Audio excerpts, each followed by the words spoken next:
Guys, today, I'm going to show you bagong dating na Mr. Squirrel Luncheon Meat.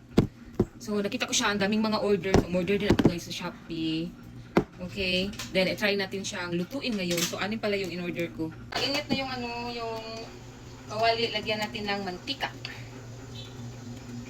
Ayan. Initin muna natin yung mantika sa kawali bago natin ito ilagay.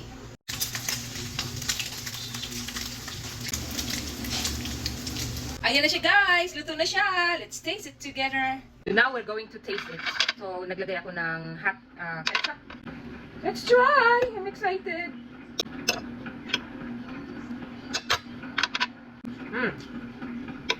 Mabuti siya. Maganda siyang pang-alternate ng spam. Kasi yung spam mahal, diba? Sabi ko kanina, 250 yung isang lata.